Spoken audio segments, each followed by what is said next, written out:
ጭራሽ መረጃ አሳልፈህ ትሰጣለህ። እኔ እንዴት ነው ጋሻው እኮ ነኝ እኮ እንደማታውቀኝ ሰው ለምን ትሆናለህ? አላውቅም። በውስጥም ይሄ የሚባል ቅሬታ አለ የምትል ከሆነ ንገረኝ። ማለት ምንድነው? ልክ ነው የተፈጠረ ነገር አለ እንዴ? እናንተስ ምን ናችሁ? የሰማሁት ነገር ግን በእውነት በጣም እንዳዘን ያደረገኝ በጣም እንዳዘን። እኔ እንደዚህ አይነት ነገር አድርጌም አላውቅም ሰርቼም አላውቅም። ምንም የማውቀው ነገር የለም ማለት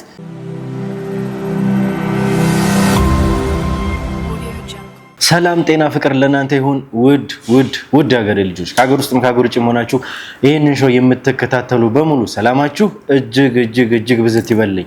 ብሩክ ነኝ። ዱካ ሾው ላይ እንገኛለን። የተለያዩ ማህበራዊ ጉዳዮችን እንዲሁም ደግሞ የወንጀል ታሪኮችን ሳይቀር እዚህ ወደ እናንተ እያመጣን የምናደርስበት ውድ የሆነውና የተከበረው ሰዓታችን ላይ ደርሰናል። እንግዲህ ውድ ተመልካቾቻችን እየተመለከታችሁት ከሆነ በዋናነት አንድ ኬዝ እንደጀመርን ታስታውሳላችሁ። ይህን ኬዝ ከጀመርን ደግሞ ሰንበትበት ብለናል። በዋናነት እንግዲህ የልዑልን ኬዝ ነው እዚህም ደረጃ ደርሶ አሁንም ያለንበት ደረጃ ላይ ልንደርስ የቻልንበት ዋናው መነሻ የልዑል የማንነት ጥያቄም እንደነበረ የምታስታውሱት ነበረ። እንግዲህ ውድ ተመልካቾቻችን እንዳያችሁት ከሆነ ሰሞኑን አንድ ጉዳይ ላይ ደርሰናል። ያ ማለት እንግዲህ በዋናነት አንድ ግርማ የሚባል ሰው እየፈለግን እንደሆነ እሱንም እንግዲህ በጣም በቅርብ ርቀት እየተከታተል ነው እንደነበረ ታስታውሳላችሁ። ከዛ በተጨማሪ ደግሞ በዋናነት አንድ አየለ የሚባል ሰው ይህን ማለት እንግዲህ ወይም ደግሞ ግርማ የሚጠቀምበትን ስልክ ይዞት የነበረ ለግርማ ስልኩን የሰጠው ሰው ነበረ። በሱ አድራሻ አማካኝነት ያ ሲም ካርድ ቦጣበት ወይም ደግሞ በዛ አድራሻ መሰረት ስንሄድ አየለ የሚባል ሰው እንዳገኘን ከዛ በኋላ ደግሞ እንግዲህ ከአየለም ጋር ደግሞ ስንገናኝ ደግሞ የተባባልነውን በሙሉ ታስታውሳላችሁ። አንድ ትልቅ አሁን ላለንበት ደረጃ የሚጠቅመን አንድ ሚስጥር የያዘ በግርማ የተጻፈ ከግርማ የተላለፈ ወይም ደግሞ ለአሙቶችም እንዲሰጥ የተደረገ አንድ ትልቅ መጽሐፍ ያ ሚስጥራዊ መጽሐፍ ግን ሙሉ ሆኖ አላገኘነውም። ያንን ካየለ ነበር ያገኘነው። እንደተመለከታችሁ እስከሆነ ሙሉ ሆኖ ደግሞ ያላገኘነው ከላዩ ላይ 2 ገጾች ጎድለውት ነበረ። ደስ በሚል ሁኔታ እንግዲህ በጣም አሰልቺ በጣም ከባድ ሁኔታ እጅግ በጣም ትንቅንቅን የሚፈልግም ነገር ነበረ። ከዛ በኋላ እንግዲህ ምናልባትም የሚረዳንን አንድ ገጽ አግኝተናል። ያንን ገጽ ደግሞ ስናገኝ በዋናነት እንግዲህ ዋናውን ወይም ደግሞ ትልቁን ሚና የተጫወተው እንደተመለከታችሁት ከሆነ ጋሻው ነበረ። በዋናነት እንግዲህ ልዑል ጋር ደርሰን ከመጣን በኋላ የተፈጠረውን ነገር የምታስታውሱት ነበረ። ያ ማለት አቶ ፈቀደ እግራቸው ላይ እስከ መውደቅ ድረስ ደርሼ ለምኛቸው ነበረ ሚስጥሩን እንዲያወጡልን ግርማ የሚባለውን ሰው ስለሱ ማንነት እንዲነግሩን ሳይቀር ብዙ ነገሮች ነበሩ። ከዛ ጀርባ ግን የተፈጠረውን ነገር ከጋሻው ጋር ተመልክታችኋል እናንተ። አቶ ፈቀደን ገብቶ እስከ ማስፈራራት ድረስ ደርሶ ነበር። በዛ ደግሞ እኛ የግድም ኃላፊነትን መውሰድ ስለነበረብን የራሳችንን ተጨማሪ እርምጃ መውሰድ ስለነበረብን እርምጃ ልንወስድ ይችላል። የወሰድነው እርምጃ ደግሞ እሱ ከስራ እንዲታገድ ማድረግ ነበረብን የግድ። ከዛ ሁሉ ነገር በኋላ ግን ከአቶ ፈቀደም ጋር አስታርቀናቸው እንደ ልጅም እግራቸው ላይ ወድቆ ያደረገውም ነገር ትክክል እንዳልሆነ ሳይቀር ተረድቶ ከዛ በኋላ ሊታረቁ እኛም እንግዲህ ያለውን ነገር ኮምፕሮማይዝ አድርገን ተወያይተን እንደክሩም መመለስ አለበት ሌላ ተጨማሪ ነገሮችም አሉበት የሚለውን እንግዲህ ማየትም ስለነበረብን እነዚህ ሁሉ ነገሮች ካየን በኋላ በዋናነት ወደ ስራ እንዲመለስ አድርገናል። ስራ እንግዲህ ከተመለሰ በኋላ በቀጥታ ወደ ነበረበት ቦታ ነው የተመለሰው። አንድ ሚሽን ነበረ። እዛ ሚሽን ላይ እንግዲህ በቀጥታ የተሰጠው ሚሽን ላይ በጥሩ ሁኔታ እየተንቀሳቀሰ ነበረ። ያ ሚሽን እንግዲህ የግርማ የነበረበትን ቤት ወይም ደግሞ የናየለን ቤት በጥበቃ ወይም ደግሞ ከዛ በተጨማሪም ደግሞ ቤቱን ማሰስ መፈለግ የሚመጣውንም ነገሮች መመከት ለኛም መረጃ ማቀበል ነበረ። እዛ ሁኔታ ላይ እንዳለ ግን አንድ ነገር ተፈጠረ። ያ ነገር ለኛ ትልቅ እፎይታ ትልቅ ፍንጭ ትልቅ መረጃ የሚሆነን ነገር ነበረ። ያ የመጽሐፍ አንድ ግንጣይ ያ በቀጥታ የተገኘው እንግዲህ ከማይጠበቅ ቦታ አንድ ጀበና ውስጥ ትልቅ ሚስጥር አንድ ጀበና ውስጥ ተቀምጦ ነበር ያገኘነው። ያንን ደግሞ ያገኘው ጋሻው ነው። ከዛ ተጨማሪ ደግሞ እንግዲህ ሌሎች ነገሮች አሉ። ከጋሻው ጋር የምናወራበት አንድ ትልቅ ነገር ተፈጥሯል። ምንድነው የተፈጠረው የሚለውን እንግዲህ ዛሬም እንግዲህ እንደተለመደው እስከ መጨረሻው ድረስ ቪዲዮአችንን ስታዩ አንድ ጥሩ ወይም ደግሞ ደስ የሚል ነገር እንዳገኘን ትረዳላችሁ። ያንን ደግሞ እንግዲህ ያገኘንበት ምክንያት በዋናነት ከጋሻው ነው። ስለዚህ ዛሬ ጋሻውን እዚህ ስቱዲዮ ድረስ እንዲመጣ አድርገናል። እንደተለመደው እዚህ ድረስ መጥቶ ከሱ ጋር የምናወራቸው ነገሮች ስላሉ ከሱ ጋር የምናወራው ነገር አለ። እንግዲህ የኛን ድል የኛን ጥሩ ነገሮች ማስመዝገብ የምትመለከቱ ተመልካቾች በሙሉ ዛሬም እንግዲህ እንደተለመደው እስከ መጨረሻው ድረስ ተከታትላችሁ ከኛ ጋር እንግዲህ እንድትቆዩ በማለት እናንተን መጠየቅ እፈልጋለሁ። ያለንበት ሰዓት እንግዲህ ከባድ ነውና በጸሎት በዱዓ ሳይቀር እንድታግዙን ማለት እፈልጋለሁ። የእናንተ ፍቅር የእናንተ ሰብስክራይብ ማድረግ የእናንተ ደግሞ ሼር ማድረግ እኛን ይጠቅመናልና እስከ መጨረሻው ድረስ አብራችሁን ቆዩ። አብራችሁ ስትቆዩ ደግሞ ላይክ ሼር ሰብስክራይብ ማድረግ እንዳይረሳ። ብሩክ ነኝ። ዱካ ሾው ላይ እንገኛለን። መልካም ቆይታ።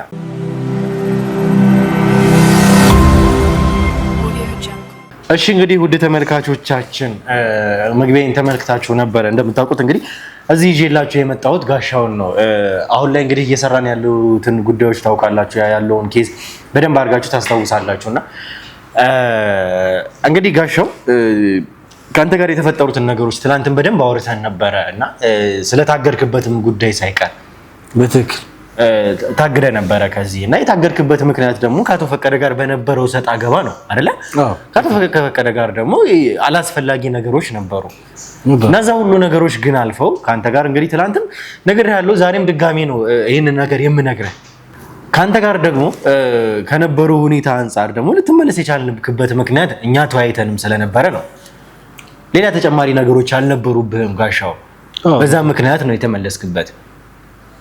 እና እስኪ ሌላ እዚህ ድርጅት ላይ እኛ ጋር ስትሰራ ዱካ ላይ ስትሰራ የተፈጠሩ ነገሮች አሉ፣ ደስተኛ እንዳትሆን ያደረጉ ነገሮች አሉ። እስኪ ንገረኝ እስኪ መጀመሪያ።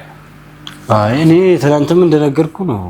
ዛሬ እዚህ የመጣሁበትንም ጉዳይ አላወኩትም።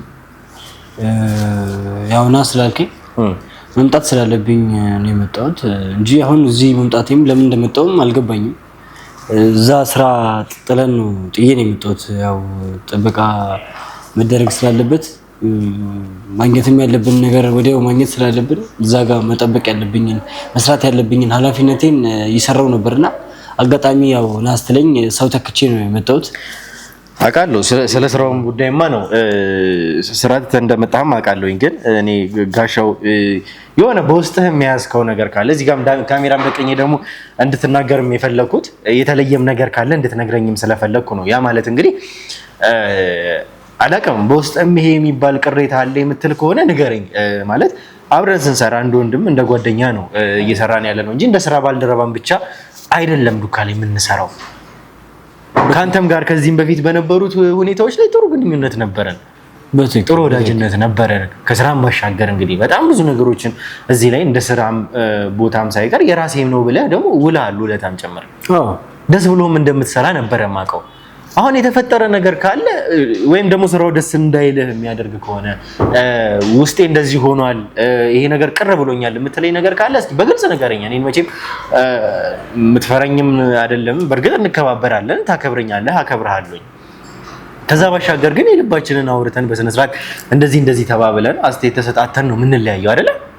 በትክክል ይሄ ነው የምትለኝ ነገር ግን ካለ እንድትነግረኝ እፈልጋለሁ ጋሻው። የሆነ በቃ ወይ እዚህ ድርጅት ላይ ያስደበርነህ ወይ ቅር ያስባልነህ እስኪ በግልጽ አወራኝ እስኪ፣ ከሁሉም ጋር እንደዚህ ስላወራሁኝም ጭምር። ብሩክ ትላንት ማለት ሙሉን ነገር ነግሬሃለሁ፣ አስረድቻለሁ። እኔ ምንም ቅር ያለኝ ነገር የለም። ጥፋት አጥፍቼ ነበር እንዳልከው። እንግዲህ ያን ጥፋትም ይቅር ብላችሁ ይቅርታ አድርጋችሁልኝ ወደ ስራ ገበቴ ተመልሻለሁ። እንግዲህ ቆይቻለሁ በስራ ገበቴ ላይ ከተመለስኩኝ ብዙ ጊዜያት ሆነን እንግዲህ ያም ነገር ይቅርታ ተደርጎልኝ በይቅርታ ደብዳቤ ከተመለስኩኝ። አሁን ግን የምትለኝ ነገር አልገባኝም። ማለት በውስጤ ነው ምንም ነገር የለም፣ ደስተኛ ነኝ ብዬ ነገር ያለው እኔ ግራ እያጋባኝ ነው። ማለት እኔ ደስተኛ አይደለሁም አላልኩም። ማለት የተፈጠረ አዲስ ነገር ያለ እየመሰለኝ ነው። የሆነ እንትን እያለኝ ነው። ኢሞሽንህም ስሜትህም ልክ አይደለም እና ማለት አዲስ ነገር አለ የተፈጠረ። ምንድነው? ልክ ነው የተፈጠረ ነገር አለ እንዴ? እናንተስ ምን ናችሁ? እንግዲህ የኛ ስራ እንደምታውቀው ጥንቃቄ የሚፈልግ ነገር ነው አይደለ? በትክክል ታውቃለህ። ከዚህ በፊትም ደግሞ የተፈጠሩ ነገሮች የኔ ወንድም ዳንኤልም የሞተበትን አጋጣሚ ታስታውሳለህ? በጣም ብዙ ነገሮች ነበሩና ከኛ ሰዎችም ጋር የነበሩትን ነገሮች ሰጣ ገባዎች በደንብ የምታስታውሰው ነገር ነው። ብዙ አስታውሳለሁ። አንተ ደግሞ ከተመለስክ በኋላ ኃላፊነት ተሰጥቶ ጥሩ የሚባል ቦታ ላይ ነበር የመደብነው። በትክክል በዛም ላይ ደግሞ ጥሩን እየተንቀሳቀስክ እንደነበረ ነው የማውቀው። እንግዲህ በጣም ብዙ ነገሮችን ብዙ መረጃዎችን እየሰበሰብኩኝ ነበረ በእኛ መካከል። ከብዙ ሁኔታዎች በኋላ የግድም ደግሞ ውስጣችንንም ማጥራትም ስላለብን የግድም ደግሞ የኛም ቡድን አባላት ላይ በደንብ ፍተሻም እያደረግኩ እያነጋገርኳቸውም ነበርና አዲስ ነገር አይደለም። በእርግጥ ከኛ ብዙ መረጃዎች ተላልፈው እየተሰጡ ነው። ብዙ ነገሮች እየተካሄድን ነውና ስለዚህ ጉዳይ የምታውቀው ነገር አለ? አንተ መረጃ የሚያቀብል ሰው እኛ ቲም ውስጥ እኛ ግሩፕ ውስጥ የሰማው ሰው አለ ማለት? እኔም በዚህ ሁኔታ ማውቀው ነገር የለም። ሁሉም አብዛኛው ታማኝ ሰው እንደሆነ ነው ማውቀው። አብዛኛው ሳይሆን ሁሉም በሚለው ሁኔታ ታማኝ ክሩ ነው ያለው። ካለም ደግሞ እንደዚህ መረጃ የሚያወጣም ሰው ካለ ደግሞ እኛ እንትን ብለን ጠብቀን ምናምን እንትን የምንል ነው የሚሆነው። ስለዚህ እንዴት እያልከኝ እንደሆነ አልገባኝም ብሩኬ፣ ሀሳብህ ምን እንደሆነ አልገባኝም። እኔ እንግዲህ አዲስ ሀሳብ አይደለም እያነሳሁብህ ያለሁት፣ ግልጽ የሆነ ነገር ነው እየነገርኩ ያለሁት አይደለ? ይኸውልህ ምን አለ መሰለህ ማውቀው ነገር ቢኖር ብሩኬ ቀደም ብዬ እንደምነግርህ ሹር ስለሆንኩ እኮ ነው። ሁሉንም ነገር ቀደም ብዬ ነው የምነግርህ። ማውቀው ነገር ቀደም ብለህማ ነው የምነግረኝ። እኔ ይኸውልህ አንድ መረጃ ላይ ስደርስ፣ አንድ ቦታ ስደርስ ዝም ብዬ ከሜዳ ተነስቼ እንደማልናገር ታውቃለህ አይደለ? አዎ ጋሻው አይደለም ታውቀኛለህ፣ መጀመሪያ እኔን አይደለ? አንድ ሰው ጋር ደግሞ ስለ አንድ ጉዳይ ደግሞ ሳወራ ነገሮችን አጣርቼ ነው የማወራውና የሰማሁት ነገር ግን በእውነት በጣም እንዳዘን ያደረገኝ፣ በጣም እንዳዘን። ምን ሰምተህ ነው ብሩክ? ቆይ ስለኔ መጥፎ የሰማኸው ነገር አለ? እኔ እኮ አስጨነቀኝ እኮ። እኔ እሱን እኮ ነው የበደልንህም ነገር ካለ እንድትነግረኝ የፈለኩት፣ ለዛ ነው። ያስቀየምንህም ነገር ካለ ጋሻው እንደዚህ ያስቀይማችሁኛል፣ እንደዚህ ያደርጋችሁኛል እንድትለኝ ነው። እና ኧረ ብሩክ እኔ በጣም ነው የምወዳችሁ። ምንም ያስቀይማችሁኝ ነገር የለም። እኔ ምንም ያደረጋችሁኝ ነገር የለም። ይቅርታ አድርጋችሁልኝ ወደ ስራ ገበቴ ተመልሻለሁ። እኔ በጣም ደስተኛ ነኝ አሁን በዚህ ሰዓት። ብሩኬ ማለት አልተረዳኸኝም ጭራሽ። እንደነገርኩ ከዚህ ከኛ ቡድን መረጃዎች ተላልፎ ለጠላቶች እየተሰጠ ነው ያለው አሁን ላይ። ያ ደግሞ ነገሮች እንዲከብዱብን እያደረገ ነው ያለው። የገዛኛ ሰዎች እየከዱን ነው ያሉት አሁን። ያ ነገሮች እንዲከብዱን ቀላል እንዳይሆኑልን አድርገውናል። እንደምታየው ደግሞ መረጃ ተላልፎ ተሰጠ ማለት በጣም እኛን ገደል ውስጥ የሚገባ እስከ ህይወታችን ድረስ እንግዲህ ነገር ያለው ቅድም ወንድሜን ዳንኤልን እንኳን ያጣሁት በዚህ ኬዝ ምክንያት ነው። ያ ሁላ እንዲሆን እንኳን ያደረገው የገዛ የውስጥ ሰዎቻችን እዛ ለነሱ እየሰሩ ስለነበረ ነው። አሁን ደግሞ እንግዲህ በጣም ብዙ መረጃዎች ተላልፈው ተሰጥተው አገኘኝ። የኛንም ሰዎች ለማናገር ሞክሬ ነበረ። ምንድነው የደረሰኝ ነገር? የደረሰኝ መረጃ ምንድነው? ጋሻው እኔ በጣም ካንተ አልጠብቅም፣ መረጃዎችን ሳይቀር ለሰዎች አሳልፈ እንደምትሰጥ ነው የሰማሁት፣ ያውም ለጠላቶቻችን። ብሩኬ ምን ሆነ ነው እንዴ? እኔን አታውቀኝም እንዴ? እንዴት እንደዚህ እንዴ? ምን ሆነ ነው? ቀልድ ነው እየቀለድክ ነው ወይስ የምር ከልብ ነው እያወራ ያለው? ቀልድ መቼም ካሜራ ይዘን እዚህ ጋር ይሄ ሁሉ አክሮ ተሰብስቦ ቀልድ ምንድነው የምሩ ነው የሚለኝ ነገር። እኔ እንዴት ነው ብሩኬ መረጃ እንደዚህ አይነት ቀልድ አለ? አሁን የምንቀልድበት ሰዓት ነው ያለንበት ሁኔታ የገባንበት ጫና እንደዛ እንቀልድ የሚያደርገን ነው ብሩኬ። እኔ እንደዚህ አይነት ነገር አድርጌም አላውቅም፣ ሰርቼም አላውቅም። ምንም ማውቀው ነገር የለም ማለት እንዴት እንደዚህ እኔን ልጠረጥሩ ይችላላችሁ? ጭራሽ መረጃ አሳልፈህ ትሰጣለህ። እኔ እንዴት ነው? ጋሻው እኮ ነኝ እኮ ብሩኬ። እንደማታውቀኝ ሰው ለምን ትሆናለህ እንዴ? ምን ነው ብሩኬ ማለት እኔ አልገባኝም ጭራሽ። እንዴት እንደዚህ ታስብ ትችላለህ? እኔ መረጃ ለሰው አሳልፌ ልሰጥ ጭራሽ ለሌላ ሰው? ይኸውልህ ጋሻው ጭራሽ ለጠላቶቻችን የራሳችንን ጉዳይ አሳልፌ እንዴት ነው የምሰጠው? እኔ እዚህ ጋር ስመጣ ዝም ብዬ ከሜዳ ተነስቼ ካሜራ ይዤ እንደዚህ ነህ ልልህ አልችልም። ከዚህ በፊትም ጋሻው አይደለም ሌላ ሰው ቢሆን ኖሮ እኔ ከአንዳንድ ነበረ ቅጣቱን የምሰጠው። አንተ ሆነህብኝ አሁን ግን ያለው ነገር ካጠፋው እኔ ቅጣቴን እቀበላለሁ። ግን እኔ ማለት ምንም አጥፍተሃል፣ እንደዚህ አይነት ጥፋት ካጠፋው እቀጣለሁ ትለኛለህ? መረጃን የሚያክል ነገር አሳልፈህ ሰጥተሃል እያልኩ እኮ ነው። እኔ ምንም ማውቀው ነገር የለም ብሩክ። እኔ ምንም እንደዚህ አይነት ነገር አድርጌም አላውቅም። እንደዚህ አይነት ነገርም ለማድረግም ሀሳቡም የለኝም። ምን ያክል ታማኝ እንደሆንኩኝ ለክሩ የሚያውቃል፣ አንተም ታውቃለህ። እንዴት እንደዚህ ልትለኝ ልቻልክ ራሱ አልገባኝም። ውሸታም ነህ እያልከኝ ነው? በተዘዋዋሪም ቢሆን እኔ እየሰደብከኝ ነው አይደለ? ኖ ውሸታም ነህ እያልኩ አይደለም ብሩክ ልትለኝ ነው። ታዲያ እኔ ዝም ብዬ አንድን ሰው መቼም እዚህ ጋር አምጥቼ ዋሽተሃል ወይም ደግሞ መረጃ አሳልፈህ ሰጥተሃል እንደማልል ታውቃለህ አንተ አይደለ? አውቃለሁ እኮ ብዙ ጊዜ አብረን ሰርተናል አይደለ? እኔ እናንተም እኔም ከካሜራ ጀርባን በሆንኩበትም አይደል ብሩክ? ያልተረዳኸኝም እኔ ጭራሽ አንተንም እየሰደብኩ አይደለም። እኔም እንደዚህ አይነት ነገር ማውቀው ነገር የለም እንዴ። እኔ ነው ብሩክ፣ እንዴት ነው እንደምታስበው? እኔ ይሄን ያህል የዘቀታ አስተሳሰብ ያለኝ ሰው ነኝ እንዴ? ትናንትና ታማኝ እንደሆንኩ ለክሩ ታውቃለህ። ያንን የሚያክል ትልቅ መረጃ አገኘ ስንል፣ ትልቅ ተስፋ ጣልንብህ ስንል፣ እንደገና ደግሞ መተህ ደግሞ እዚህ ጋር ሌላ ጥፋት ደግሞ ሲሰራ እኔ አሁን ይሄ ልታገሰው የምችለው ጉዳይ አይደለም። አሁን እኔ እንግዲህ ከዚህ በላይ ከአንተ ጋር እንደዚህ አድርገሃል አላደረክም ብዬ አልቆይም። አይደለም ብሩክ፣ እኔ ቅጣት መስጠት ካለበት ይኸው እጄም ፊት ለፊት ነው መጥቻለሁ አይደለ?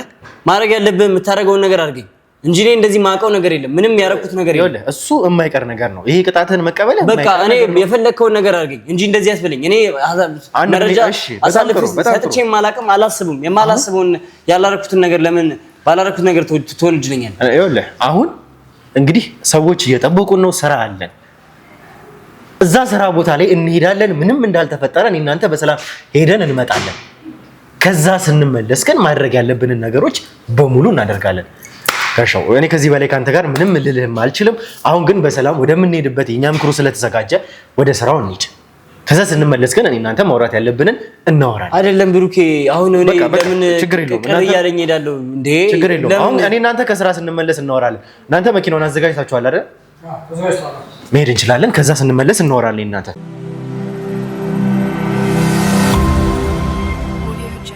እሺ እንግዲህ ውድ ተመልካቾቻችን ተመልሰን መተናልና የት ነው ያላችሁት የሚለውን እንግዲህ ተመልካቾቻችን ቪዲዮውን እስከ መጨረሻው ስትከታተሉ መልስ የምታገኙበት ይሆናል። እንግዲህ ከኔ ጋር እንተዋወቃለን አውዱና ከኔም ጋር ብቻ ሳይሆን ደግሞ ከተመልካቾችም ጋር ከዚህ በፊትም በደንብ እንተዋወቃለን። በነበሩት አጋጣሚዎች ከካሜራም ጀርባ ጭምር እንገናኛለንም በደንብም በቪዲዮም ደግሞ በተመልካቾችም ፊት ደግሞ ተገናኝተናል ከዚህ በፊት ደግሞ ዛሬ ደግሞ ያንን ቪዲዮ ያላዩ ሰዎች ይኖራሉና እንደ አዲስ ደግሞ መተዋወቅም የሚፈልጉ ተመልካቾች ይኖራሉ። ዛሬ የሚመጣ የዛሬንን ቪዲዮ የሚያይ ሰው ይኖራልና እስኪ ለተመልካቾች ራስህን አስተዋወቅልንና የት ነው ያለ ነው የሚለውንም በዛው አብረህ መልስልኝ። እሺ እንኳን ደህና መጣችሁ ማለት ፈልጋለሁ። በቅድሚያ ለሁለታችሁም አዲሽናሊ ያው አዲስ አይደላችሁም እናንተም እዚህ እኔም እናንተ ሚዲያ ላይ አዲስ አይደለሁም። ከዚህ በፊት ተገናኝተናል በእንግሊዝ ኤምባሲ ፕሮጀክቶቻችን። የእናንተ ኦዲየንስ ማለት ደግሞ ለእኛ በጣም የምናከብረው ኦልሞስት ብዙ ቤት ሽያጮችን የእንግሊዝ ኤምባሲ ፕሮጀክታችን ላይ ከዱካ ሚዲያ 20% ማርኬት ድርሻ አላችሁ ማለት ይቻላል እና ትልቅ ኦዲየንስ ነው ያላችሁ። ለዛ ነው አሁንም አዲስ ፕሮጀክት እንግሊዝ ኤምባሲን ጨርሰን ወደዛኛው ኤምባሲ ስንሻገር ያው የሚዲያ አጋሮቻችንን ጠርተን አናውንስ ማድረግ ስላለብን ከዚህ በፊት የገዙ ደንበኞች ያው ያነሷቸው የነበሩ ሪኩዌስቶች ላይ ቤዝ አድርገን ስለሆነ አዲሱን ፕሮጀክትን በደንብ ያዘጋጀ ነው። ረጅም ጊዜ ስናዘጋጀው ነበር። ብዙ ደንበኞች በጉጉት ሲጠብቁት የነበረ ፕሮጀክት ነው። እሱን አናውንስ ማድረግ ስለፈለግን ነው ዛሬ ጋበዝናችሁ። ያው የምንገኘው ሰመር ሪል ስቴት ነው።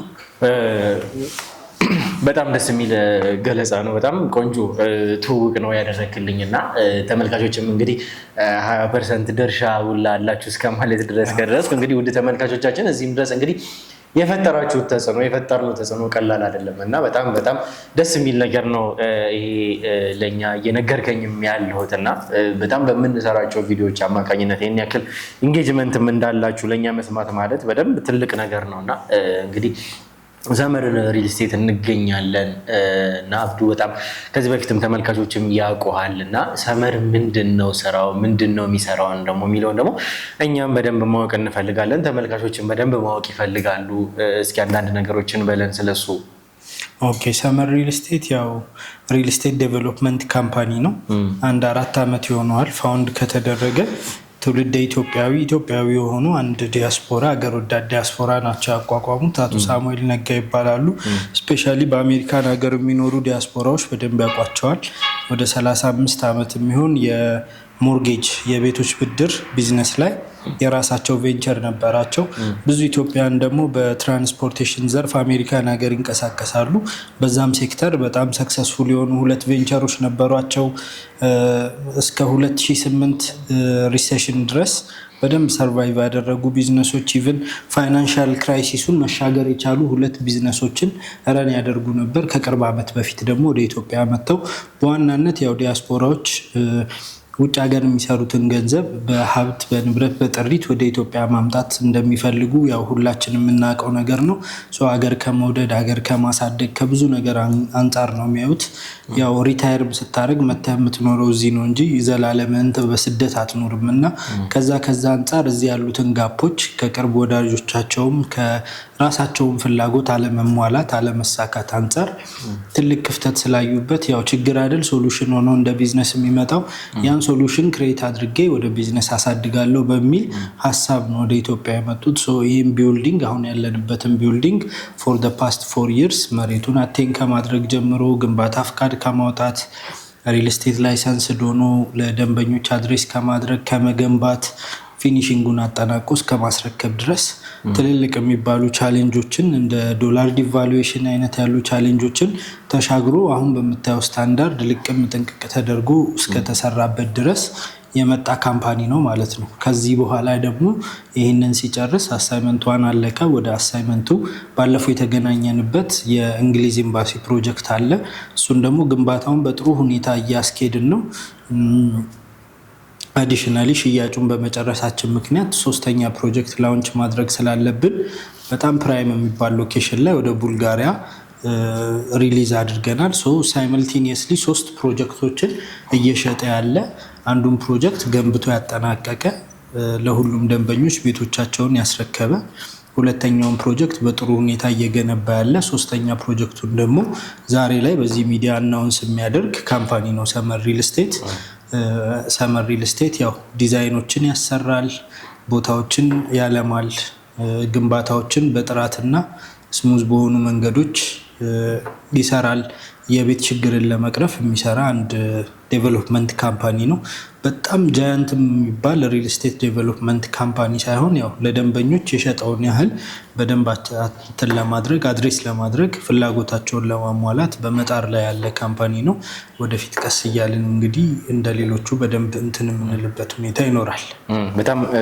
በጣም ቆንጆ መነሻ ነው እና አሁንም ቢሆን ደግሞ ጥሩ ነገሮችን ነው እየሰማን ያለ ነው። እዚህ ሰመርም ላይ ባለፈውም የተገናኘንበት የእንግሊዝ ኤምባሲውን ፕሮጀክትን ጨምሮ ብዙ በመስፋፋት ላይ ያለ አሁን ላይ እንግዲህ በፈጣንነትም እያወቅ ነው ያለ ነው እና ከዚህ በፊትም የእኛን ሰዎች ይዘንም ስለመጣን ጨምር በቪዲዮም ከዛ ደግሞ ከካሜራም ጀርባ ደግሞ ብዙ የእኛ ምንላቸውን የቅርብ ሰዎችም ሳይቀር ኢንጌጅመንቶች ስለነበሩ በዛ የማየት እድሉም ስለነበረ መመስከር የምንችላቸው ነገሮች ነበሩ።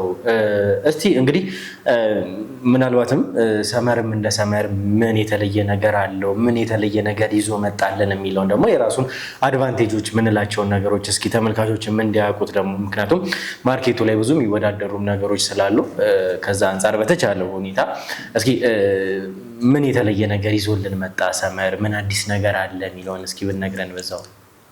ዋናው ነገር ያው እንደ ሪል ስቴት አልሚ ስትሆን ያው ምንድነው በግንባታው ሂደት ክፍያዎችን ከደንበኞች ኮሌክት እያደረግክ ነው ፕሮጀክቶችን የምትሰራው። የራስህ ኮንትሪቢዩሽን ሊሆን የሚችለው መሬቶችን የማዘጋጀት፣ ግንባታ ፍቃድ የማውጣት፣ ግንባታውን የተወሰነ አክቲቬት የማድረግ ስራዎች ይኖራሉ። ቤዚካሊ ለደንበኞች የምታቀርበው በጣም ምቾት የሚሰጥ ዲዛይኖችን ማዘጋጀት ይኖርብሃል ማለት ነው። ከዛ ነው እኛ ስራችንን የምንጀምረው። ያን አሳይመንታችንን በአግባቡ ነው የምንወጣው። ይህን ቢልዲንግም ያው ዞር ዞር እያሉ በደንብ ማየት ይቻላል እንደ አንድ ምስክርነት። ሁለተኛ ደግሞ ኢቭን ዲዛይን የሚሰሩ አርክቴክቶቻችንን ስንመርጥ በጣም በጥንቃቄ ነው። ባለፈውም እንደነገርኩ መድገም እንዳይሆን እንግሊዝ ኤምባሲ ፕሮጀክታችንን በአንድ እውቅ አርክቴክቸራል ፈርምን ያሰራ ነው። አብርሆት ላይብረሪን፣ አድዋ 00ን፣ ህንድ ኤምባሲን፣ ኔዘርላንድ ኤምባሲ የመሳሰሉ በጣም ትልልቅ የመንግስት ተቋማትን ዲዛይን ያደረጉ ኢንተርናሽናል ስታንዳርዶችን ሚት ማድረግ የሚችሉ አርክቴክቶችን ተጠቅመን የሰራ ነው። የአሁኑን የቡልጋሪያ ፕሮጀክታችንን ደግሞ ኢቭን ከዛም ፈርዘር ሄደን የኢትዮጵያን ኤርላይንስ ፕሮጀክቶችን የሚሰራ አንድ ትልቅ ካምፓኒ ያለ ከተመሰረተ ወደ 40 ዓመት የሚሆነው በእነሱ ነው እያሰራን ያለ ነው። ኦልሞስት ከ40 ዓመትም በላይ ሆነዋል። ስለሺ አርክቴክስ የሚባል ትልቅ ካምፓኒ አለ። በእነሱ ዲዛይኑ ተጠናቆ ለሽያጭ ሪሊዝ እያደረግን ነው። ዛሬ ሽያጭ ከጀመርን 2ኛ ቀናችን ነው። በጣም ትልቅ አክሰፕታንስ ያገኘ ፕሮጀክት ከረንትሊ ሪሊዝ አድርገናል። ከበፊቱ የተለየ ነገር ቫልዩ ይዘን መጣም ብዬ የማስበው ለደንበኞች ለቤት ፈላጊዎች በፊት የነበሩን ካሬ ሜትሮች በጣም ሌግዠሪ ናቸው፣ በጣም ትልልቅ ነበሩ። በአሁኑ ፕሮጀክታችን ላይ በጣም አፎርደብል የሆኑ በአነስተኛ ካሬ በባለ 1 በባለ 2 በባለ 3 መኝታ ኤኒዋን ቤት የሚፈልግ ሰው ምንም ሳይፈራ ኢንቨስት ሊያደርግባቸው የሚችልባቸው አይነት ቤቶች ከነ ባንክ ብድር ከነ ጥሩ አከፋፈል ከጥሩ ማስረከቢያ ጊዜ ጋር ነው ይዘን የመጣ ነው። በአሁኑ ከ81 ካሬ ጀምሮ እስከ ማክሲመም 182 ካሬ ድረስ በ6 የካሬ አማራጮች በ3 የመኝታ ቤት አማራጮች ቤቶችን ይዘን መተናል። ስለ ህንፃው ውስጡ ስላሉት ነገሮች ደግሞ በደንብ ቀስ እያለን ዲስከስ እናደርጋለን፣ በደንብ እንገባበታለን። እና አሁን በዋናነት እንግዲህ የመጣ ነው አንተም ታውቀዋለህ። ምክንያቱም እዚህ ከመምጣታችን በፊት አንዳንድ ነገሮችን አውርተን ስለነበረ እናንተም በግላችን ብዙ ያወራናቸውም ነገሮች ስላሉ ከጋሻው ጋር ነው እና ጋሻውን በደንብ ታውቀዋለህ። አንተም እንግዲህ ከካሜራም ጀርባ ብዙ ነገሮችን አብረን ስላወራን እና መቼም አብረን እንደሆንክ ተስፋ አድርጋለሁኝ። እየተረዳኸኝ ወይም ደግሞ እየሰማህንም እንደሆነ ደግሞ በደንብ ተስፋ አድርጋለሁ። ጋሻው ብሩክ፣ እኔ ይቅርታ አድርግልኝ። እኔ ምንም የሰማሁት ነገር የለም። ሀሳቤ በቃ ቅድም ቢሮ እያወራን ስለነበረው ጉዳይ ነው ማለት እኔን መረጃ አሳልፈህ ሰጥተሃል ስላልከኝ በቃ ምንም ሌላ ነገር ማሰብ አልቻልኩም። ውስጤ በቃ እያለ እየተመላለሰብኝም እየተረበሽኩ ነው ያለሁት። ማለት ትንሽ ግልጽ ብታደርጉልኝ፣ መኪና ውስጥም እያሳያችሁኝ የነበራችሁት ፊት እኔ ደስ አላለኝም። እኔ ነገር የነበረ ጋሻው አሁን ስራ ላይ ያለ ነው። እኔ እናንተ ደግሞ ሌላ ሰው ቢሆን ኖሮ እውነት ለመናገር ፊት ለፊትም ቁጭ አድርጌ አላየውም ነበር። አይደለም አንተ ስለሆንክ ነው። አሁንም እዚህም ድረስ ደግሞ ለመነጋገር የሚመጣ ነው። አሁን እንግዳ ፊት ነን። በስነስርዓት ያለውን ነገር በስነስርዓት እናወራለን። እኔ እናንተ አይደለ በቃ የሆነ ሰው አለ። የሆነ ሰው ደግሞ ቅጣት ካለ ማግኘት ያለበት ደግሞ የጥፋቱ ደግሞ ቅጣት አለ። እንዴት እኔን እንደዛ ትጠረጥረኛለህ? ሌላ ሰው እንደዚህ ቢለኝ አይገርመኝም። አንተ እንዴት እኔን እንደዚህ መጀመሪያ አሳልፈህ ሰጥተሃል? እንዴት ልትለኝ ይችላል? ታውቃለህ ምን ያክል ለዚህ ክሩ ታማኝ እንደሆንኩ። እኔ አይምሬ ውስጥ በቃ የተመላለሰ ያለው አንተ በቃ እንደዛ አድርጌ ከምስላቸው ሰዎች ውስጥ ማን ታማኝ ሰው አለ እዚህ ውስጥ? ሲጀመር እኔ ሰራተኛ ተባብለን ተጠራርተን አናውቅም አይደል? እንደ ወንድም ነበረ የምናወራው፣ እንደ ቤተሰብ ነው የምናወራው። ቤተሰብን አካባቢ ቤተሰብን ታውቃለህ አይደል? እንደዛ ነበር እኔ እናንተ የምናወራው አይደል? አሁን ድጋሚ ዲፌንድ ልታደርገኝ አትሞክር። ያገኘሁበት ጥፋትም ስላለ ማለት ነው። ብሩክ ያለ ጥፋት ደግሞ አትፍታል አይደለም ማለት ነው። ጥፋት የለም ምንድን ነው በግልጽ ማነግረኝ? እኔ ቀረጾና እናንተ በግል እናወራ። ሰውም ትልቅ ሰው ፊት ስላለ ማለት ነው። አንድ አቋቁሞና ትልቅ ሰው ፊት እንደዚህ ማውራቱ ማግባብ አይደለም።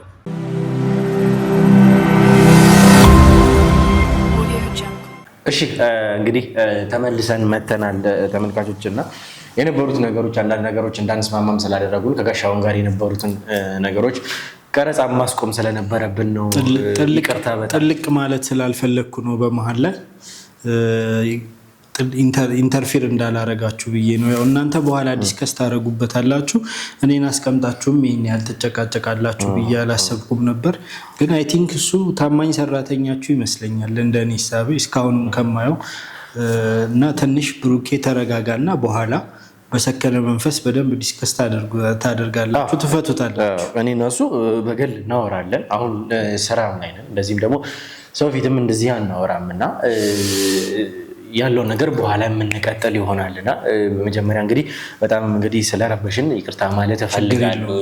የነበሩት ነገሮች ስሜታዊም ስለሚያደርጉ ጭምር ነውና እናንተ የነበረንን ቆይታ መቀጠል እንችላለንና ስለ ሪስቴት ስለ ሰመር እያወራን ነበርና በጣም ጥሩ ነገሮችን ጥሩ ሂንቶችን ለተመልካቾችም ቤታቸው ቁጭ ብለው እዚህም ድረስ ሳይመጡ ማወቅ ያለባቸውን ነገር ባሉበት ሆኖ እንዲያውቁ እየረዳህን ነውና ለዛ በጣም ከልብ አድርገን ማመስገን እንፈልጋለንና እኔም ከልብ አመሰግናለሁ። እስኪ እንቀጥል። እንዴት ነው? እስኪ ብዙ ሰው ደግሞ አድቫንቴጅ ማየት ይፈልጋል። አድቫንቴጅ ማለት ላለበት ለንግድ ቦታዎች ቅርብ የሆነ፣ ለትራንስፖርት ቅርብ የሆነ፣ ለእምነት ተቋማት ቅርብ የሆነ፣ ለከተማ ለሚሄድበት ለስራ ቦታው ቅርብ የሆኑ ቦታዎችን ማግኘት ይፈልጋል እና ከነዚህ አንጻር እስኪ የሰመር ፕሮጀክቶች ምንን አካተዋል የሚለውን እስኪ ጠቅላላ አድርገህ ደግሞ ብነግርልን ለተመልካቾችም። አዎ እሱ ብቻ አይደለም፣ ይገርመሃል በዚህ ፕሮጀክት በጣም ብዙ ለደንበኛ ቤኔፊት ብለን የምናስባቸውን ነገሮች ጠቅላላ ነው አካተን ይዘን የመጣ ነው። ስፔሻሊ ደግሞ ኦፈሮችን ያወጣንበት መንገድ ፕላስ እንዳልኩ ትላንትናም ስላልተመቻቸልን ነው እንጂ ብዙ ነገሮች ከኔም ስኬጁል አንጻር የእናንተ ሚዲያ ማለት ለእኛ አጋርም እንደመሆኑ መጠን ቀድመን በእናንተ አናውንስ የማድረግ ፕላኑ ነበረን። ያው የነገሮች አለመመቻቸት ነው። አሁን ግን ብዙ ነገሮችን ግራ ቀኙን አይተን ስቲል ኦፈሩ በእናንተ ሚዲያ ለ20 ደንበኞች ያወጣ ነው ኦፈር ነበረ። ያን ኦፈር ስናወጣ እንግሊዝ ኤምባሲ ላይ ቤት ለገዙን ደንበኞች ብቻ ብለን ነበር ያወጣ ነው። ግን አንዳንድ ሚዲያ አጋር ሚዲያዎች አሉ ለእነሱም መካተት አለባቸው የሚል ሪኩዌስት አቅርበን ነበር። በጣም ደስ በሚል ሁኔታ ቦርዱ ሪኩዌስታችንን አክሰፕት አድርጎናል። ስለዚህ እንግሊዝ ኤምባሲ ላይ ለገዙን ደንበኞች በምንሰጥበት ዋጋ ነው ለዚህ ለዱካ ሾው ሚዲያ ተከታታዮችም ቆንጆ ኦፈር ያዘጋጀ ነው። እንዳልከው ቅድም ያነሳቸው ፖይንቶች አሉ። ሎኬሽኑ ያው ምንም የሚያጠያይቅ ቦታ አይደለም። ቡልጋሪያ አፍሪካ ህብረት አጠገብ ነው። ቡልጋሪያ ትልቅ የስፔር ፓርት ንግድ የነበረበት ኤሪያ ነው። ወደ ቦሌም በ2 ሚኒትስ ድራይቭ መድረስ የምትችልበት ኤሪያ ነው።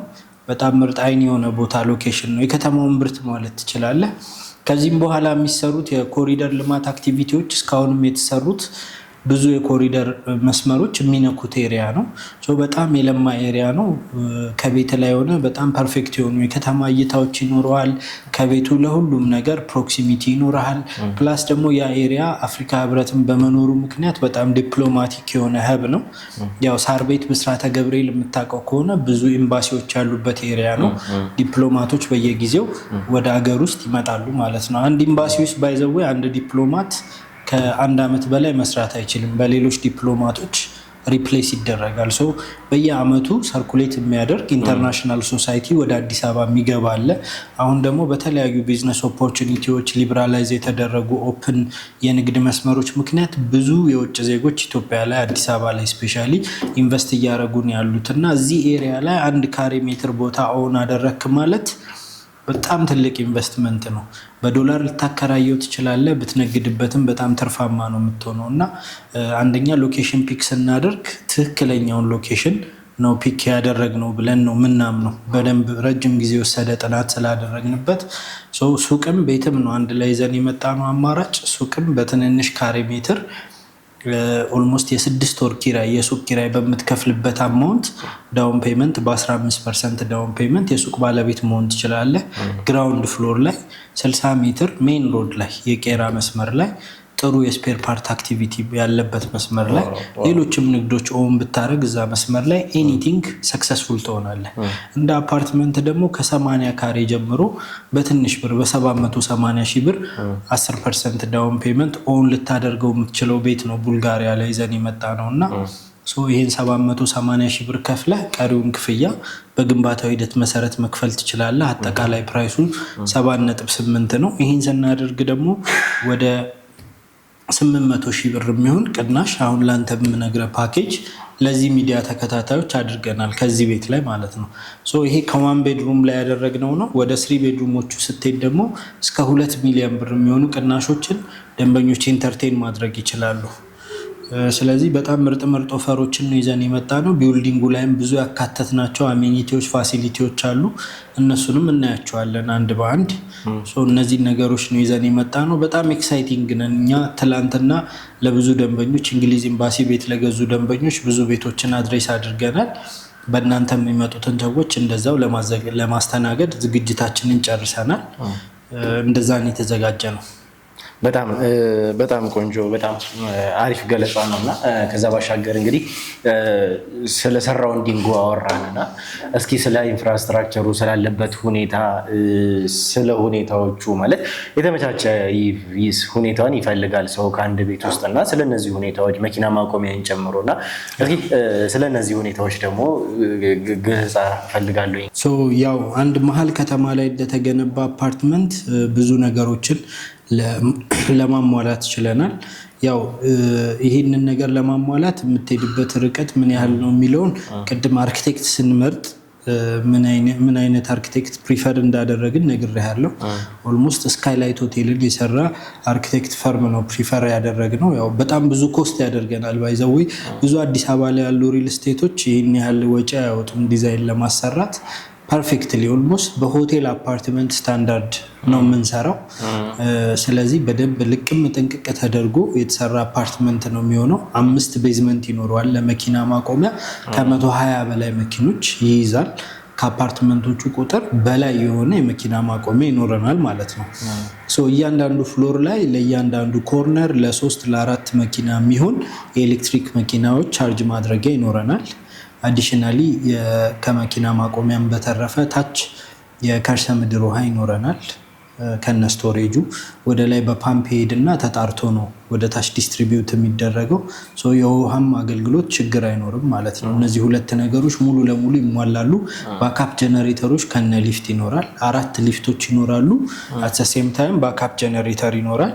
ሊፍቶቹ ኤሌክትሪክ ባትሪ ይኖራቸዋል። ጀነሬተር ፊውል ባይኖር ሜንቴናንስ ላይ ቢሆን በኤሌክትሪክ ባትሪ ሰፖርት ይደረጋሉ ማለት ነው። ልክ ግራውንድ ፍሎር ላይ ስትደርስ የሱቆች መግቢያ ለብቻ ነው፣ የመኖሪያ ቤት መግቢያ ለብቻ ነው። እንዳይገናኙ አድርገን ያዘጋጀ ነው። መኖሪያ ቤቶችን አክሰስ የምታደርግበት ሎቢ እና ሪሴፕሽን ይኖረዋል።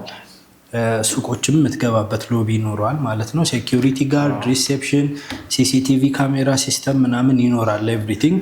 ከዛ ልክ 3ቱን ኮሜርሻል ፍሎሮች ከግራውንዱን ጨምሮ 4 ልክ እንደጨረስክ 4ኛ ወለል ላይ እና 5ኛ ወለል ላይ የጋራ መገልገያዎች ይኖራሉ። 4ኛ ፍሎር ሙሉውን አዳራሽ ነው የሚሆነው፣ ሙሉ አገልግሎት የሚሰጥ ለማህበረሰቡ። 5ኛ ፍሎር ላይ ደግሞ ግሪን ኤሪያዎችን፣ የኢንዶር የሆኑ የመዋኛ ገንዳዎችን፣ ጂም ያለው ዴይኬር እና ፕሌይግራውንድ የልጆች መጫወቻን ያካተተና ፕሮፐርቲውን ማኔጅ የምናደርግበትን ኦፊስ ኢንክሉድ ያደረገ 5 ሜትር ከፍታ ሲሊንግ ሄይት ያለው በጣም ቆንጆ ለቢልዲንጉ ገጽታ ውበት የሚሰጥ ኤሪያ ይኖራል ማለት ነው። ልክ ከ6ኛ ፎቅ ጀምሮ መኖሪያ አፓርትመንቶች ይኖራሉ። አፓርትመንቶቹ በየፍሎሩ 3 ሊፍት ይኖራቸዋል። በደንብ ኮርነር ተደርገው በተለያየ ሴክሽን ነው የተሰሩት። 2 ቤት አንድ ላይ 2 ቤት አንድ ላይ እየተደረገ ነው የተሰራው። ከጎረቤትህ ጋር ኮሪደር ላይ የምትገናኝበት ቻንስ በጣም ሬር ነው። ሊፍቱም እዛው አቅራቢያ ላይ ያለ ጋርቤጅ ሹት ይኖረዋል። ዩቲሊቲ ሰርቪሶች፣ መብራት መስመሮች የሚወርዱበት፣ ሳኒታሪ መስመሮች የሚወርዱበት የራሱ ስቴሽን አለው። በተረፈ እስከ 25ኛ ፍሎር ድረስ የመኖሪያ አፓርትመንቶች ይኖራሉ። ኤክስቴሪየር ዲዛይኑም በጣም በሚያምር ልዩ ሁኔታ ነው የተሰራው። ፐርፌክት የሚባል ደግሞ ቪው አለው። ወደ ቄራ ሳይድ፣ ወደ ሳር ቤት ሳይድ፣ ወደ ሜክሲኮ ሳይድ፣ ወደ ፈለግከው ዳይሬክሽን ሙሉ ከተማውን 360 ዲግሪ ማየት የምትችልበት አማራጭ አለ። ኢቭን እነ ቦሌን፣ መስቀል ፍላወርን ከዛ ቢልዲንግ ላይ ቪውን በጣም ኢንጆይ ማድረግ ትችላለህ። ከተማው ደግሞ በአሁኑ ሰዓት ስፔሻሊ በማታ ያለውን እይታ በደንብ ታውቀዋለህ። ያው በኮሪደር ልማቱ ያንን ነገር በደንብ ኢንተርቴን ማድረግ ትችላለህ። ያው ቀን ስራ ላይ አሳልፈህ ማታ ነው ቤት ገብታ አረፍ የምትለውና በማታ ማራኪ ገጽታ እንዲኖረው የተለያዩ አንግል የሆኑ ቪዎችን ከተማውን የምታይበትን ኦፖርቹኒቲዎች ዲዛይኑ ላይ ተካተዋል ማለት ነው። በጣም ደስ ይላል። ቆንጆ ነው። በዋናነት እንግዲህ አንድን ቦታ ለመግዛት ትልቁ የምታየው ነገር ከሰራውንዲንጉ በተጨማሪ ደግሞ ኢንፍራስትራክቸሩን ነው እና መኪና መቆሚያ፣ ከዛ ደግሞ ስለሚኖርበት ቤት መሰረተ ልማቶች መሟላት፣ እነዚህ ነገሮች በጣም የሚያሳስቡ ነገሮች ናቸው እና ከነገርከኝ ነገር አንጻር ደግሞ የእናንተ ወይም ደግሞ ሰመር ሪል ስቴት ጥንቅቅ ያሉ ነገሮችን ነው እየነገርከኝ ያለው። ይሄ ደግሞ ከሆነ አይቀር ገዢው ወይም ደግሞ ክላይንቱ ምርጫው ማያደርግበት ምንም ምክንያት የለም። የሚፈልጉት ነገሮች በሙሉ ስለተሟሉ ማለት ነው እና ይሄ በጣም ጥሩ ነገር ነው እና እስኪ ስለዚህ እነዚህ ካወራን፣ ስለ ኢንፍራስትራክቸር፣ ስለ ሰራውንዲንጉ ካወራን ደግሞ እስኪ ስለ ካሬ አማራጮቹ ደግሞ አውራኝ። እንዴት ነው? በምን አይነት ሁኔታ አዘጋጅተዋል? ለሽያጭ የተዘጋጁት መኖሪያዎች እነዚህ ቤቶችም ሆኖ በእናንተ የተዘጋጁት ስለ ካሬ አማራጫቸው በምን ያክል ተዘጋጅተዋል የሚለውን እስኪ ለተመልካቾች አጠር አድርገህ ግለጽልኝ እስኪ። መልካም እንግዲህ ያው ሰመር በደንብ የሚታወቀው እዚህም አፓርትመንት ላይ ቀጣዩም እንግሊዝ ኤምባሲ ፕሮጀክት ላይ ሰፋ ያሉ ካሬዎችን ነበር ይዘን የምንመጣው። ብዙ ደንበኞች ይመጣሉ፣ ቤታችንን ይወዱታል፣ ከኛ መግዛት ይፈልጋሉ። ግን የአቅም ውስንነት እየገጠማቸው በጣም ስናስተውል ስለነበር የእነሱን አስተያየት ተቀብለን በጣም ቆንጆ የሚባሉ የካሬ ሜትር አማራጮችን ያዘጋጀ ነው። እንግሊዝ ኤምባሲ ፕሮጀክታችን ላይ ትንሹ የካሬ ሜትር አማራጭ ባለ 2 መኝታ 138 ካሬ ነበር የነበረን። አሁን ካለን 6 ቤት 4ቱን ከዚህ ከ138ቱ በታች እንዲሆን አድርገን ያዘጋጀ ነው። ያው ቤት ሁሉም ሰው ይፈልጋል። ያው የገንዘቡ የኢንቨስትመንቱ ሊሚቴሽን ነው አብዛኛውን ሰው የያዘው። ፕላስ ደግሞ መሰረታዊ ፍላጎትም እንደሆነ አንደርስታንድ እናደርጋለን። እነዚህ 4 ቤቶች በ81.7 ካሬ፣ በ81.5 ካሬ ባለ 1 መኝታ 2 ቤቶች በየወለሉ ይኖረናል። አዲሽናሊ 2 ቤቶች 111 ካሬ እና 134 ካሬ ባለ 2 መኝታ ቤቶች በየወለሉ ይኖረናል ማለት ነው። ይህ ማለት 4 ቤቶች በየወለሉ ይኖረናል። ከ6ኛ ፍሎር እስከ 25ኛ ፍሎር ጥሩ የሚባል የቤቶች አማራጮችን ይዘን መተናል። ከበፊቱ ካሬ ቢራራቁም በፊት በ211 ካሬ ነበር ባለ 3 መኝታ የነበረን። አሁን እሱንም ሬዲዩስ አድርገን በ168 እና በ182 ካሬ አማራጭ ባለ 3 መኝታ ቤቶች ይኖሩናል። እነዚህ አሁን የጠቀስኩልህ ሁሉም ቤቶች እንደ ካሬያቸው ማነስ አይደለም ዲዛይን የተደረጉት። ሁሉንም ፈንክሽን የቤት ፈንክሽን ሙሉ ለሙሉ ያሟሉ ናቸው። ላውንደሪ ያላቸው፣ ስቶር አላቸው፣ የሰራተኛ መኝታ አላቸው። ሁሉም ቤቶች ዋን ቤድሩሙን ጨምሮ ማለት ነው። ዋን ቤድሩሙ ሳሎን ይኖረዋል። አት ሴም ታይም አጠገቡ ላይ ማስተር ቤድሩም አለ፣ ላውንደሪ ያለው፣ የሰራተኛ መኝታ ወይም ስቶር ማድረግ የምትችለው አንድ ክፍል አለው፣ ኪችን አለው። ሰፋ ያለ ዋን ቤድሩም ነው። ለቀቅ ያለ ዋን ቤድሩም ነው። ጥሩ የሚባል ብትኖርበትም ብታከራየውም አሪፍ ሪተርን የሚኖረው ብትኖርበትም ደግሞ እንደ ልብህ ኢንጆይ የምታደርገው ምንም ፊቸሮች ያልጎደሉት ላውንደሪ ስቶር ካለው አንድ ዋን ቤድሩም ቤት ሁሉን ነገር ያሟላ ነው። ኢቭን ቤተሰብ ካለ ራሱ እዛ ውስጥ እንትን ለማስተዳደርም ይመቻል ሁሉንም ነገር። ሁሉንም ነገር ታሳቢ በማድረግ በጥሩ ካሬ ሜትር አማራጮች ነው ይዘን የመጣ ነው። 81 ካሬ ባለ አንድ መኝታ ብሎ ይጀምራል። 182 ካሬ ባለ 3 መኝታ በዚህ መሀል ያሉ አማራጮች ይዘን መተናል። በጣም ቆንጆ። እንደዚህም ሆኖ በጣም ሰፋፊ ናቸው እና ለመኖርም በጣም ምቹ ናቸው እንደነገርከኝ ከሆነ።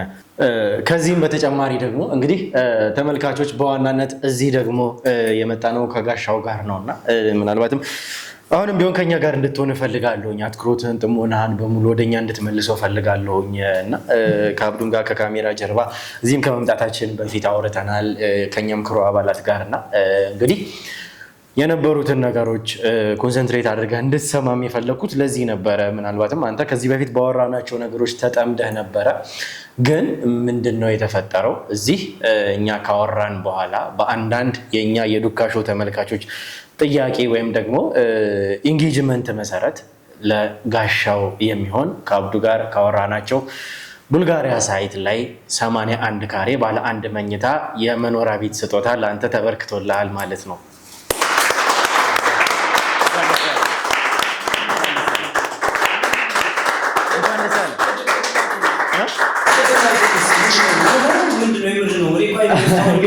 እንግዲህ ተመልካቾችም እንዲያውቁት ለማድረግ ያክል ከአብዱም ጋር ተነጋግረን ነበረ ከክሩም አባላት ጋር።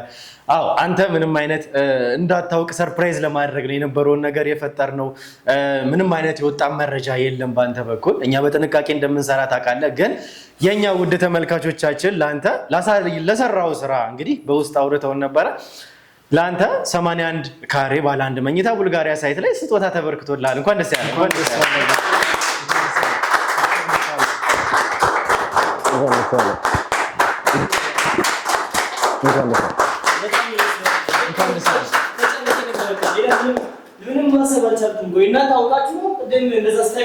እንኳን ደስ ያለህ።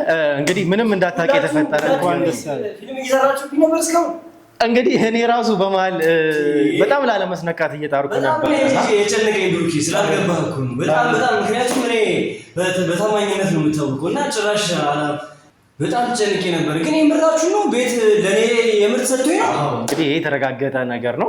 በድጋሚ እንኳን ደስ ያለህ። ዘናት ይደረስላት አብናት በጣም ነው የማመሰግነው። በጣም ነው ተዘጋጅቶልሃል ካለ ሁሉ ነገር በጣም ነው የማመሰግነው። እሺ ጋሻው እንኳን ደስ ያለህ። አረፈ በልና ተረጋጋና ነው ተረጋጋ።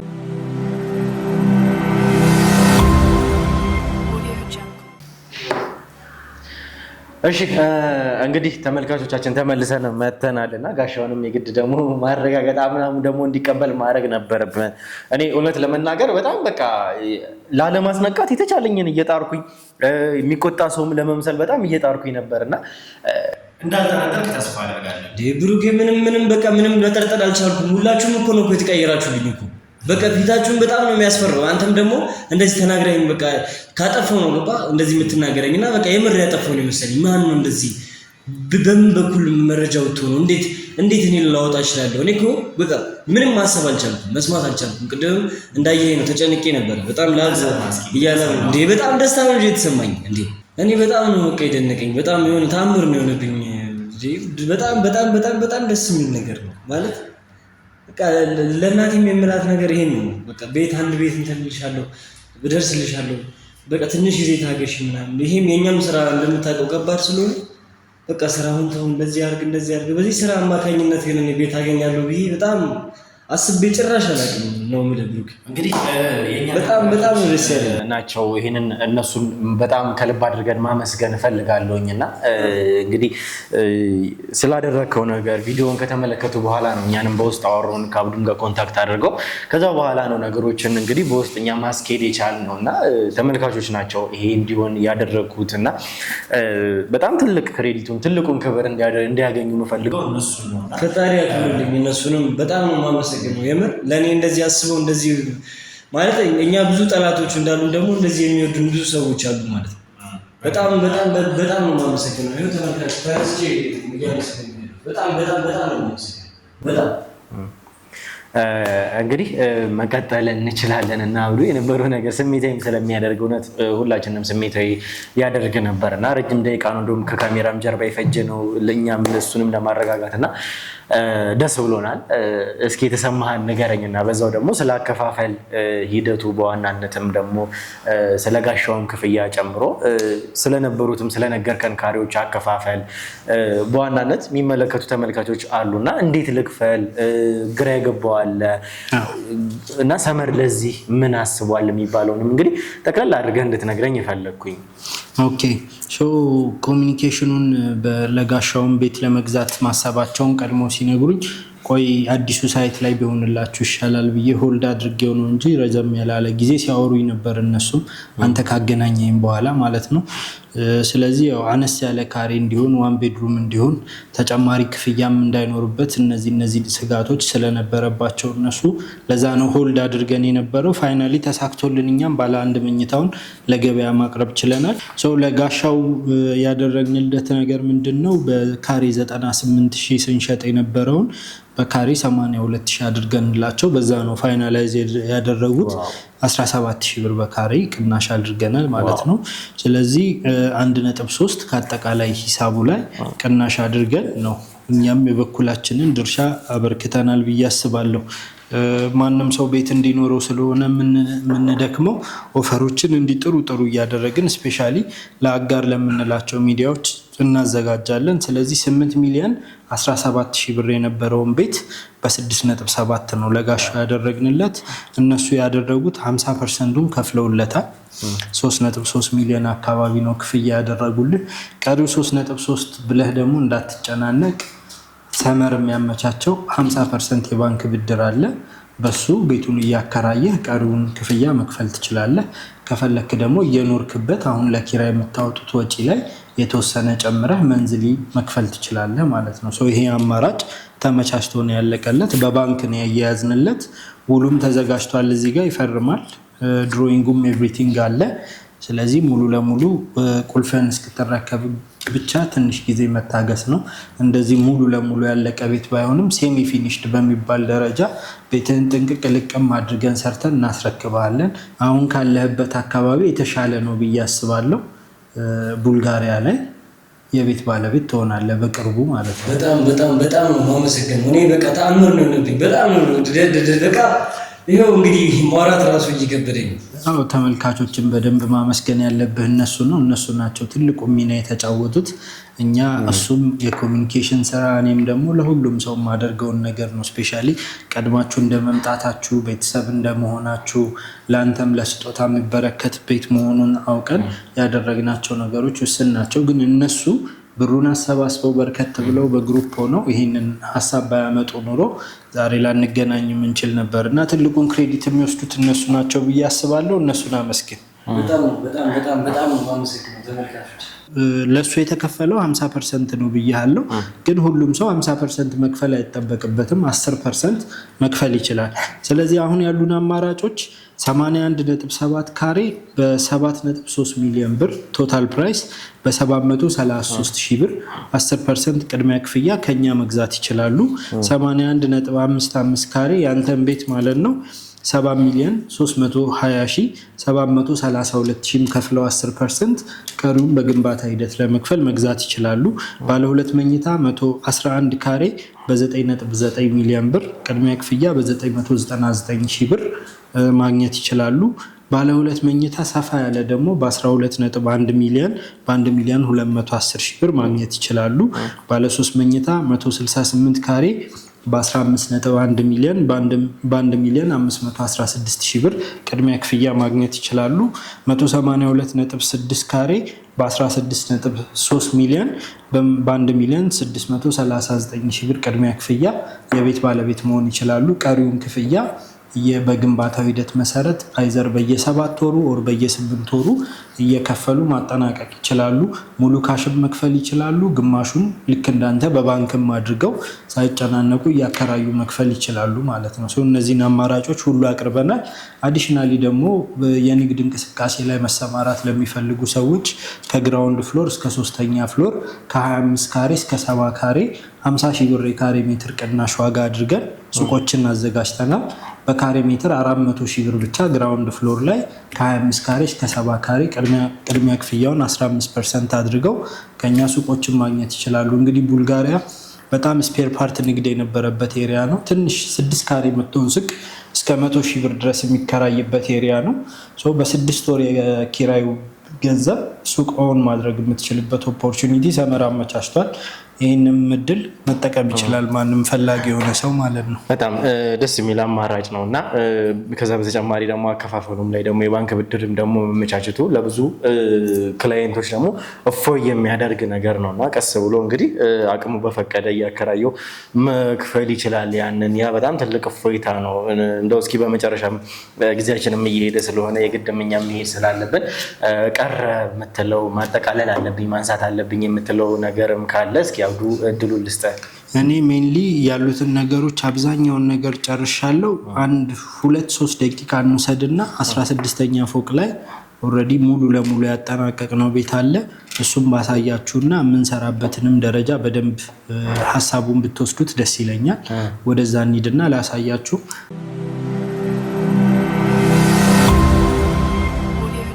ሁለት 167 ካሬ አሳያለሁ ያልኩህን ቤት ያው ተመልካቾችም ሰመር ምን ሰርቷል የሚለውን በደንብ ማየት ስላለባቸው ይኸው ከበሩ ጀምሮ በደንብ ኤቭሪቲንግ ጥሩ ማቴሪያል የቱርክ በር ነው። አሁን ካዝና በር ይባላል። ውስጡ ብረት ነው ያለው። እሳትን መቋቋም የሚችል በር ነው። ቀሪ ፕሮጀክቶቻችንም ላይ እንደዚህ አይነት ቆንጆ ማቴሪያሎችን ነው የምንጠቀመው። ባለ 5 መኝታ ባለ 5 መታጠቢያ 4 በረንዳ ያለው 2 ኪችን ያለው ቤት ነው። ካሜራማን ዞር ዞር እያለ በደንብ ማሳየት ይችላል ቤቱ። እኛ እዚህ እንጠብቀው። እስኪ ለተመልካቾችን ማሳያቸውና እኛም ዞር ዞር ብለን እንየው።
ለተመልካቾች አንዳንድ ነገር ማለት እፈልጋለሁ። ማለትም ቤተሰቦቼ ናቸው ለኔ፣ ቀሪዎቼ፣ ፋሚሊዎቼ፣ ውድ ተመልካቾቼ ናቸውና ከተመልካችም ባሻገር እንደዛም ስለሆኑና ተመልካችን ወክዬ ነው የምመጣው። የትም ቦታ ሲሄድ ደግሞ ተመልካችን ብዬ ኦፈር ማድረግ እፈልጋለሁኝ እና ዱካን ሾው ብለው ለሚመጡ ተመልካቾች፣ ብሩክ ብለው ለሚመጡ ተመልካቾች የተለየ ነገር የተለየ ቅናሽም ካለ ከሰመር መስማት የምፈልገውም ነገር ካለ እስኪ ኦፈር እንድናደርግ እፈልጋለሁኝ እና ይህንንም ውድ ተመልካቾች እስከተመለከቱ ድረስ የሆነ ነገር ማግኘት አለባቸው ብዬ ስለማስብ ምን ትለኛለህ እዚህ ላይ እስኪ?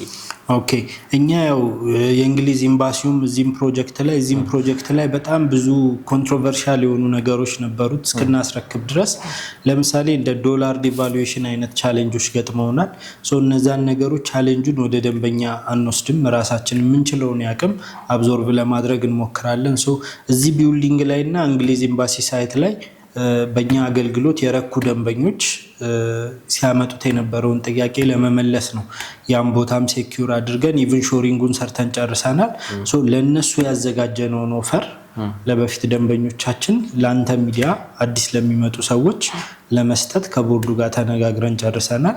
እንዳልኩ እስከ 17,000 ብር ድረስ በካሬ ሜትር ቅናሾችን በመስጠት ላይ እንገኛለን። በጣም ለጥቂት ሰዎች ነው። ለ20 ቤቶች ብለን ያወጣነው ኦፈር በትላንትናው ዕለት ብቻ ወደ 24 ደንበኞች ተመዝግበውበታል። እናንተ በኩል ደግሞ ያሉ ሰዎችን አድሬስ ሳናደርግ አንዘጋውም ብለን ለዚህ ለአንተ ሚዲያ ለዱካ ሾው ተከታታዮች 10 ኮታዎችን አዘጋጅተናል። ከ10ሩ መሀል አንዱን እድል ለጋሻው ሰጥተናል። ስለዚህ ለ9 ሰዎች የሚሆን ኮታ we are ready በዛ ደንበኞችን ለማስተናገድ ፍቃደኛ ነን እስከ ሰኔ 15 ድረስ ብቻ፣ ከዛ በፊትም አንችልም። ስለዚህ ከታች ባሉት ስልኮች እየደወሉ ከኛ የሽያጭ አማካሪዎች ከፍቅረ ሰላም ጋር በደንብ ዲስከስ ማድረግ ይችላሉ። ያሉትን ነገሮች በደንብ ብሪፍ ያደርጋቸዋል፣ ፍሎር ፕላኖችን ያጋራቸዋል። ውጭም ካሉ በቪዲዮ ኮል ድረስ ደውለው እሱም ቢያገኙት ፉል የሆነ ፕሬዘንቴሽን የኦንላይን አገልግሎት እንሰጣለን። በዛ አድሬስ አድርጓቸው በዲኤችኤል ውላቸውን ልኮ በደንብ ያስተናግዳቸዋል። እኛንም ኮሚኒኬት ማድረግ ለሚፈልጉ ሰዎች ከፍቅረ ሰላም ጋር በደንብ ማውራት መገናኘት ይችላሉ ማለት ነው። ስለዚህ በዚህ መልኩ we are ready ለ9 ሰዎች ለማስተናገድ። በጣም እናመሰግናለን። እንግዲህ ተመልካቾችም ይሄንን ይመለከቱታል ብዬ አስባለሁኝ እና ምናልባትም 10 ሰዎች ብሩክን ወይም ደግሞ ዱካን ሚዲያ ብሎ ለሚመጡ 10 ሰዎች እንዳለው እንግዲህ ወደ 17,000 አካባቢ በካሬ ቅናሽ አድርገናል ብለዋል ሰመር ሪልስቴቶች እና ይሄንን እድል እንድትጠቀሙበት። አንደኛውን እንግዲህ የጋሻው ቤተሰቦች እንግዲህ ቀድሞ ተጠቅመውበታል። 9 ሰዎች አሉ እስከ ሰኔ 15 የሚቆይ ቆይታ ነው እና ይሄንን እንድትጠቀሙበት ማለት እፈልጋለሁ። የዱካ ተመልካቾች እንግዲህ እናንተም ብዬ ኦፈር አድርጌ ተስማምቼ ወጥቻለሁ። እናንተም ደግሞ እድሉን ተጠቀሙበት ማለት እፈልጋለሁኝ። እናንተንም በጣም ከልብ አድርጌ አመሰግናለሁ። ተመልካቾችም ስለነበረን ቆይታ እጅግ ከልብ አድርገን እናመሰግናለን። እንግዲህ ብሩክ ነኝ ዱካ ሾው ላይ ነበር የምትገኙት። መልካም ጊዜ